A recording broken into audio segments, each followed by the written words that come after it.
আল্লাহুম্মা সাল্লি আলা সাল্লিমা নাবিয়ানা মুহাম্মদ। আল্লাহুম্মা সাল্লি আলা ওয়া আওলাদে রাসূল বাবা মুজিবুল বাশার মাজভান্ডারি। আল্লাহুম্মা সাল্লি আলা সাল্লিমা ওয়া আওলাদে রাসূল ইয়া হাসাইন হোসাইন। আমি আনিসুর রহমান ভান্ডারি আপনাদের সামনে আজকে নিয়ে আসলাম ভয় ও ভীতি নিয়ে। হানাফিলা হতে গেলে ভয় ও ভীতি থাকতে হবে, কতটুকু থাকতে হবে, কি পরিমাণ থাকতে হবে, তার একটা সংক্ষিপ্ত বিবরণ আপনাদের সামনে উপস্থাপন করব। তো সাপোজ মনে করেন আমি একটা মামলা খাইলাম বা মামলা হইলই না। কিছুদিন আগে ধরেন আওয়ামী লীগের দরপাকড় চলছে। আমি কোন দল মত নিয়ে আমি কথা বলতেছি না, আমি একটা উদাহরণ দিতেছি। ধরেন আওয়ামী লীগ অবাঞ্ছিত হয়েছে, দরপাকড় চলছে, পুলিশে খুব বেদম ধরছে, তারা আগে ধরছে বিএনপি। তো যখন আওয়ামী লীগের দরপাকড় চলছে, ছোটখাটো বড় নেতা সহ তা পাতি নেতা সহ সবাই পলাইতেছে, বাড়ি ঘর থিয়া পলাইতেছে, সবাই যার যার মতো পলাইছে। কেউ ইন্ডিয়া গেছে, কেউ শ্রীলঙ্কা গেছে, কেউ ভারত গেছে, নাকি এক এক দেশে গেছে। কার বয়ে গেছে? পুলিশের বয়ে গেছে।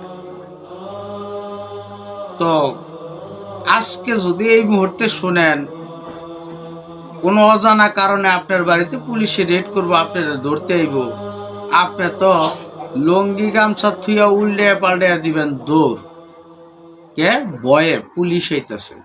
আর যদি ম্যাজিস্ট্রেট আয়ে তাহলে তো কথাই নেই, আপনারা বিশ্রাই পাওয়া যেত না, 3 দিন বেমালুম হয়ে যাবেন। এমন আছে অজ্ঞান হয়ে পড়ে যাবেন, করতেন না? অজ্ঞান হয়ে পড়ে যাবেন। বাস্তবে দেখেন না, মনে করেন রিয়েলাইজ করেন যে পুলিশ আসতেছে, তখন লোটা কম্বল ফালায় থিয়ে আপনি মনে করেন দৌড় দিবেন। তো আমার কথার উদ্দেশ্য কি? আল্লাহ তাআলা কোরআনে বলছেন আমাকে ভয় করো, আমাকে সর্বদা ভয় করো, স্মরণ করো। তো আমরা আল্লাহরে কতটুক ভয় পাই, কতটুক ভয় পাই। চুরি করবার যায়া সেফটি সহকারে চুরি করব, নিরাপত্তা নিয়ে চুরি করব, এটার ভয়ে ভয়ে যে চুরি করে, এতটুক ভয় তো আল্লাহরে পাই না। দুনিয়াবি পুলিশে যে ভয় পাই, এই ভয়টাও আল্লাহরে পাই না। ম্যাজিস্ট্রেটরে যে ভয় পাই, এই ভয়টাই পাই না। বড় মন্ত্রী একজন, তার সামনে যাইমু, ফিটফাট পরিপাটি হইয়া গেলাম, শরীর থর থর করে কাঁপতাছে, তার সামনে কিভাবে কথা বলবো, গাম বাড়িয়ে যেতেছে, রুমাল দা গাম পুষতেছি। তারপর অনুয়ের বিনয়ের সাথে, অতি ভক্তি শ্রদ্ধার সাথে তার সামনে কথা বলি। আল্লাহর ক্ষেত্রে কি করেন? আল্লাহর ক্ষেত্রে কি করেন? আপনি কি এটা জানেন না যে জন্মে যখন নিয়েছি মৃত্যু আমার হবে, জন্মার পর থেকে মৃত্যু আমাকে দাওয়া করতেছে, মৃত্যু আমাকে দাওয়া করতেছে, মৃত্যুর গতি মৃত্যু চলতেছে। আমি যেখানে যাই, যদি আমি পুষ্করিতে থাকি তাহলে সেই জায়গায় আমাকে মৃত্যু পাকড়াও করবে, যদি নদীতে থাকি সেই জায়গায় আমাকে মৃত্যু পাকড়াও করবে, যদি আমি 5 স্টার হোটেলে থাকি সেই জায়গায় আমাকে মৃত্যু পাকড়াও করবে। কারণ মৃত্যু দৌড়াইতেছে, মৃত্যু দৌড়ে আসতেছে। আমি যেখানেই যাই না কেন সেই জায়গায় আমার গন্তব্য শেষ, সে আমাকে দৌড়ে ফেলতে পারলেই মৃত্যু হবে। মার ব্রণ থেকে ভূমিষ্ঠ হওয়ার পর থেকে মৃত্যু আমার পিছনে দৌড়াইতেছে। এই খেয়াল কি আপনাদের আসে না? এই খেয়াল কি আপনাদের আসে না? আপনার রব কি অন্ধ? আমার রব কি অন্ধ? আল্লাহ বলছেন তোমাদের শাহিরকের নিকটে থাকি আমি। শাহিরক যে রকটা আছে, শাহিরক এরও নিকটে থাকে।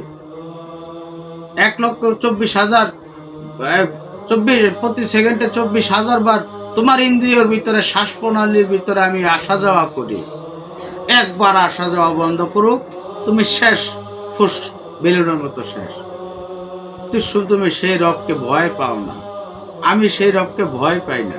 দিব্যি খাইতেছি, ঘুরতেছি, শৌখিনতা করতেছি, মুভি দেখতেছি, লাল লেগে পাগল হইতেছি, কিন্তু আল্লাহর লেগে পাগল হইতেছি।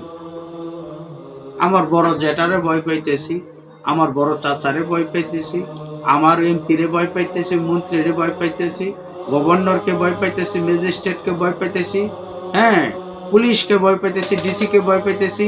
উমা, আল্লাহরে ভয় পাওয়ার আপনার নামই নাই। ওটা তো অন্য সাবজেক্ট, ওটা দুনিয়ার ব্যাপার, ওটা ওই টাইমে করণই লাগে। আরে দুনিয়ার ব্যাপার, দুনিয়া কি সৃষ্টির বাইরে? দুনিয়া কি ধর্মের বাইরে? দুনিয়ার ভিতরে কি আল্লাহ নাই? দুনিয়ার ভিতরে কি আল্লাহর কর্ম নাই? আল্লাহর বিরুদ্ধ নাই? সর্বক্ষণ আল্লাহ তাজিমে থাকবেন, এই মানবাসনা ভিতরে আসে না? সর্বক্ষণ আল্লাহ তাজিমে থাকতে হবে, ভয়ে থাকতে হবে। যখন সালাতে দাঁড়াবেন তখন একনিষ্ঠভাবে দাঁড়াইতে বলছে, ভীরুতার সঙ্গে দাঁড়াইতে বলছে। আরে ওই ভীরুত থাকলে তো আপনার শরীর দিয়ে ঘামই বেরিয়ে যেত। যে কার সামনে দাঁড়াচ্ছেন? রাজাদিরাজ, মহারাজ, যিনি সৃষ্টি কুল কায়নাত, সারা পৃথিবী, লৌহমণ্ডল, নবমণ্ডল, 7 আসমান 7 জমিন সৃষ্টি করছে, সেই মালিকের সামনে দাঁড়াইছেন, যে কিনা কুল করলে সবকিছু হয়ে যায়, যে কিনা ইচ্ছা পোষণ করলেই আপনার মৃত্যু হয়ে যেতে পারে, ইচ্ছা পোষণ করলেই আপনি ধ্বংস হয়ে যেতে পারেন। সেই রবের নিকট দাঁড়াইছেন, আপনার একটুও ভয় করে না। আপনার নামাজে দাঁড়াইয়া মশা মারতেছেন, নামাজে দাঁড়াইয়া গোয়া চুলকাইতেছেন, হ্যাঁ চুলকায়, মাথা চুলকায়, আবার অনেকে চেপও ফেলাইবার যায়। ফাইজলামি করতেছেন, নামাজ লইয়া, জিকির লইয়া ফাইজলামি করতেছেন। বারবার মাওলানারা, জ্ঞানীরা বলতেছে ধর্ম বিরোধতার জন্য আপনি ধর্ম বিরোধতাই আনেন না। একে অপরে হত্যা করতেছেন, ঝগড়া করতেছেন, বিবাদ করতেছেন, মানুষের টাকা মারতেছেন, অন্যায়ভাবে ঠকাইতেছেন, ওয়াদা প্রতিশ্রুতি ভঙ্গ করতেছেন। ভয় বলতেই নাই, আপনি মুসলমান দাবি করতেছেন। আজকে নবীর ব্যাপারে ব্যঙ্গত্ব করলে যা পায়া পড়ি, জান দিয়া ফেলাই, মান দিয়া ফেলাই, এটা আবেগ। আরে জান তো সর্বক্ষণই দিমু, ওই সময়কে লিগা যে শুক্রবার নামাজের পর আন্দোলন বাইর করবো, সর্বক্ষণই জান দিমু। ওই কামনা বাসনা ভিতরে রাখেন। ভয় কতটুক করেন, কতটুক ভয় করেন? সর্বক্ষণ আমাকে বেষ্টন দিয়ে রাখছে।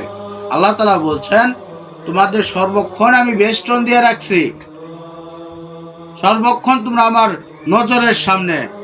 আর তুমি কি করতেছো? বেলাঙ্গার মতো চলতেছো, বেহায়ার মতো চলতেছো, মিথ্যা বলতেছো, পাপী কথা বলতেছো, পাপ বলতেছো, পাপ করতেছো। আমি কোনো তথাকথিত আলেম না, কোনো ডিগ্রিধারী আলেম না, আমিও এক সময় কুপথে ছিলাম, আল্লাহর ভয়ে আসছি, সেই তাড়না থেকে আপনাদের দাওয়াত দিতেছি। আমি হুজুর বুঝি না, আমি পীরাউলিয়া বুঝি না, সবার সাথে মিলেমিশে থাকতে চাই। সবার সাথে মিলেমিশে থাকাটাই ইসলামের মূল সৌন্দর্য। আজকে হুজুররা সম্মান পায় না, আমরা সম্মান দেই না। আরে আল্লাহরই তো সম্মান দিই না, হুজুরদের কি সম্মান দিব? আজকে পীর আউলিয়াদের সম্মান দিই না, আল্লাহরই সম্মান দিই না, পীর আউলিয়াকে সম্মান দিব কোথায়? নবীকে সর্বদা মনে রাখি না, তাকে সম্মান করি না, তার প্রতি দুরূদ পাঠ করি না। আমি আলেম ওলামাকে সম্মান কিভাবে করব? আমি পীর আউলিয়াকে কিভাবে সম্মান করব? গাউস কুতুব আবদালদেরকে কিভাবে সম্মান করব? আমি তো নবীকেই সম্মান করি না। যার ভিতরে নবীর প্রেম নাই, তার ভিতরে আলেম প্রেম কিভাবে আসে? পীরের প্রতি প্রেম কিভাবে আসে? অলির প্রতি প্রেম কিভাবে আসে? মাতা পিতার প্রতি কিভাবে প্রেম আসবে? নবীর প্রতি প্রেম নাই, আল্লাহর প্রতি মহব্বত নাই। আল্লাহ বলছেন আমাকে ভয় করো, আবার কিছু কিছু ক্ষেত্রে বলছেন আমাকে উত্তম ঋণ প্রদর্শন করো। কোথায় কোথায় ঋণ দিতে হবে এ নিয়ে পরবর্তী ভিডিও করব। কিন্তু কথা হইতেছে আজকে আল্লাহকে ভয় করতে হবে, সর্বদা ভয় করতে হবে, মাটির দিকে তাকায় থাকতে হবে। উগ্র মেজাজ করতেছেন, সুদ খাইতেছেন, ঘুষ খাইতেছেন, হ্যাঁ, আপনার বাড়ি বড় বড় গরুর রান আইনা জব করতেছেন, এর গেরান পাড়া প্রতিবেশী পাইতেছে, এক টুকরাও দিতেছেন না, মশমশায় খাইতেছেন। ধর্মবিরোধিতার বালাই নাই, হাজি গাজি ব্যাগকেই একই তালে চলতেছেন, সবাই একই তালে চলতেছেন। যখন নামাজে যান, আজান পরে নামাজ পড়বার যান, হয় লোক দেখাইবার, নয় একটু কয় আমল করবার, কয় আমার নামাজ পড়লে আমল হইব, এবাদত কইরাই। ভয় নিয়ে আপাতত যাইতেছেন যাইতেছেন আর দাদারে বাইরে সোনারে ভয় নিয়ে যান, বোন রে ভয় নিয়ে যান, আল্লাহর সামনে ভয় নিয়ে উপস্থাপন হন। ভয়কে জয় করার পর আল্লাহর সাথে বন্ধুত্ব হবে, সেটা অনেক দূরের পথ। আপনি তো আগেই দুস্তার মতো ব্যবহার করতেছেন, লাগে যেমন আল্লাহ আপনার খালাতো ভাই, পারেন তো আল্লাহর কান্দের উপরে হাত দিয়ে আনেন, এমন একটা মনোভাব। হ্যাঁ, কারণ কি? কারণ হচ্ছে আল্লাহর ভিতর ভয় নাই, আপনার ভিতর ভয় নাই, ভয় নাই। কেন ভয় থাকবে না? আপনার মুসলমানের ঘরে পয়দা না, কে আপনাকে সৃষ্টি করছে? আল্লাহ বলছে তোমরা নাপাক বিদ্রোহ থেকে, তোমার নাপাক বিদ্রোহ থেকে মার জোড়াইতে গেছো, সেখানে তোমাদেরকে আমি লালন পালন করছি, তারপরে তোমাদেরকে দুনিয়াতে ভূমিষ্ঠ করছি, যখন তোমরা অসহায় অবস্থায় ছিলে তোমাদেরকে দেখভাল করাইছি, তোমাকে রিজিকের ব্যবস্থা করছি, এখনো অবধি তোমাকে লালন পালন করতেছি, আর সেই তুমি মাটিতে দাঁড়াইয়া আমারই প্রতিপক্ষ হয়ে যেতেছ, আমারই প্রতি আঙ্গুল তুলতেছ, আমারই উপরে তুমি, আমার প্রতি তুমি এই প্রশ্নবিদ্ধ করতেছ। চিন্তা করে দেখেন আল্লাহ কত বড় কথা বলছে। সত্যিই তো আমি কোথায় ছিলাম, কোথায় আসলাম, এখন আল্লাহর উপরে প্রশ্ন করতেছি। আল্লাহ কেন আদমকে সৃষ্টি করলো? কেন আল্লাহ বেহেশত থেকে তাকওয়া করলো? নিলে আমরা বেহেশত থেকে দুনিয়া আসতাম না, আরামে থাকতাম, আর আয়েশে থাকতাম। নানান প্রশ্ন। কেন 5 ওয়াক্ত সালাত দিল, দাইমি সালাত থাকলো, সালাত ওয়াক্ত সালাত দেয়, নানান প্রশ্ন, নানান হিজিবিজি। কেউ কারো কথা মানতেছে না, কেউ কারো কথা শুনতেছে না। ভাই ও দোস্ত বুজুর্গ, ভান্ডারি ভাইরা, আশিকান জাকেরান, যখন আল্লাহ নূর আপনার ভিতরে পয়দা হবে, তখন আপনি যেই কানে যা শুনবেন পৃথিবীর মানুষ তা শুনতে পারবে না, যা দেখবেন চোখে পৃথিবীর মানুষ তা দেখবে না, আপনি সহচর মানুষরা দেখবেন। আপনি এমনও ভাষা ভিতরে রপ্ত করবেন যে ভাষা আপনি ভাষায় প্রকাশ করতে পারবেন না, তারই নাম মারফত। যখন মারফত আপনার ভিতরে আলিঙ্গন করবে, তখন শুধু প্রেম আর প্রেম থাকবে, ভক্তি থাকবে, হিংসা বিদ্বেষ চলে যাবে, দুনিয়াবি লোভ লালসা চলে যাবে। আরে ভাই, গরিব তো তারা, গরিব তারা যারা দুনিয়ার মোহ, দুনিয়ার জিনিস দরকার, এর আজকে আইফোন দরকার, এর আজকে বড় বাড়ি দরকার, এর আজকে 5টা প্যান দরকার, কাপড় দরকার, এরা গরিব। গরিব দেখে তো তাদের প্রয়োজন, যে দুনিয়াবি ধনী তার তো এটি প্রয়োজন নাই। তো আজকে সারমর্ম হইতেছে আল্লাহকে ভয় করা, একনিষ্ঠর সাথে ভয় করতে হবে। আল্লাহর সাথে মার্কেটিং করলে আল্লাহর মারফত পাবেন না। আল্লাহর সাথে মিত্রতা রাখতে হবে। হাতে করো হাতের কাজ, মনে রাখো। আর কথায় কি আছে যে দিনে করো দিনের কাজ, মনে করো আল্লাহর জিকির। জিকির, জিকিরে থাকতে হবে। আরে সর্বক্ষণ জিকিরে যদি থাকেন, নবীর মহব্বতে থাকেন, আপনি একজনকে গালি দিতে পারবেন? কষ্ট করেন না মনে রে। আজকে হয়তো আমি ভিডিও করতেছি, কালকে হয়তো আপনারা এটা কাটছিট কইরা আরেকভাবে এটা উপস্থাপন করে দিবেন মানুষের কাছে, আমার অন্যরকম বানাবেন। বানান আমার কোনো ভয় নেই, বানান আমার কোনো ভয় নেই। কাটছিট করে ব্যঙ্গত্ব করবেন, করেন, সমস্যা নাই। এই বয়ানটা হয়তো এক হুজুরের কাছে যাবে, ওই ফালতু ছেলে এই কথা হইতেছে, ওই সরাই দিবেন ভিডিওটা। এই ও কি জানে, এটা সরাই দিবেন। আর জানার কথা না তো, এখানে মানার কথা, মানার কথা। আল্লাহকে ভয় করতে হবে, সেইরূপ ভয় করতে হবে। এক এক এক এক সময় শুনি আমরা, এটা হয়তো কি কইম, 570 কিতাবের তলে লাল কিতাবে বলে নামাজের মধ্যে এই এই চলে, কোন কোন চলে আমি বুঝাই। কয় নামাজ পড়বেন এমন ভাবে আপনার পিছনে আজরাইল দাঁড়ানো, আপনার ডানে বেহেশত, বামে দোজখ, সামনে আল্লাহ। এই কথা আপনাকে কে কইছে? যদি আমার পিছনে আজরাইল দাঁড়ায় থাকে, আমি কি আল্লাহরে বেশি ভয় পাইব না আজরাইলে বেশি ভয় পাইব? যদি আমার বামে দোজখ হই থাকে, দোজখে পড়ে যাওয়ার ভয় করবো না আল্লাহরে বেশি ভয় করবো? এখানে গাল গল্প নৌকাটা করছে। আমি এমন ভাবে নামাজে দাঁড়াবো, এটাই আমার শেষ সালাত। এই মুহূর্তে আমার প্রাণ চলে যেতে পারে, মৃত্যু আমার কথা স্মরণ থাকবে না, মৃত্যু চলে যাবে অদূর দূরে। আমি মহাপ্রভুর সামনে দাঁড়াইছি, প্রভুর সামনে দাঁড়াইছি, রাজাদিরাজের সামনে দাঁড়াইছি, বিশ্বমণ্ডলে যার যে আমাকে সৃষ্টি না করলে আমি আজকে দাঁড়াইতে পারলাম না। সে আবেগ, সে ক্রন্দন, সে ভয় নিয়ে তার সামনে দাঁড়াবো। কিসের পিছে আমার আজরাইল? আমি রবের সামনে দাঁড়াইলে আমার আজরাইল কি করবে? আমার দোজক কি করবে?